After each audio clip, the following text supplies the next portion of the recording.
যুক্তরাষ্ট্রের new York সিটিতে একটি রেস্তোরাঁয় গুলিতে ইউসুফ রাজু নামের এক বাংলাদেশি নিহত হয়েছেন। গুলিবিদ্ধ হয়ে হাসপাতালে চিকিৎসাধীন রয়েছেন রাসেল নামের আরেক বাংলাদেশি। মর্মান্তিক এ ঘটনায় রাজুর গ্রামের বাড়ি নোয়াখালীর সোনাইমুড়ির নিজ গ্রামে নেমেছে শোকের ছায়া। প্রায় ৩ বছর আগে ৩০ লাখ টাকা ঋণ করে যুক্তরাষ্ট্রে যান নোয়াখালীর ইউসুফ রাজু। চেয়েছিলেন স্ত্রী ও ২ সন্তানকেও নিয়ে যেতে, কিন্তু সব আশা মুহূর্তেই চুরমার। নিউ ইয়র্কে যে রেস্তোরাঁয় কাজ করতেন সেখানেই গুলিতে নিহত হন রাজু।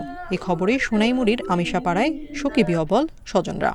উনি দোকানে ছিল, হঠাৎ করে দুর্বৃত্তরা আসে, হামলা, মাথায় এবং বুকে গুলি করে ওনাকে এখানে হত্যা করে। আমরা থাকার মতো একটা ব্যবস্থা যদি সরকার কোনো কিছু করে দেয়, তাহলে অতি ভবিষ্যতে আমাদের সংসারটা চলতে পারে।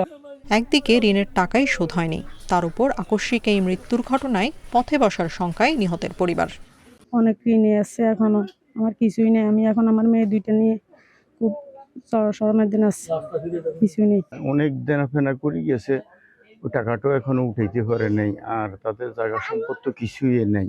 প্রবাসী কল্যাণ থেকে যদি কোনো অনুদান পায়, তাহলে তাদের অন্তত তাদের এই মেয়ে দুইটা বাচ্চার ভবিষ্যৎ অন্তত কিছুটা হলেও গোছানো যাবে আর কি। যুক্তরাষ্ট্র থেকে মরদেহ দ্রুত দেশে ফিরিয়ে আনতে সরকারের দিকে তাকিয়ে স্বজনেরা। Independent news.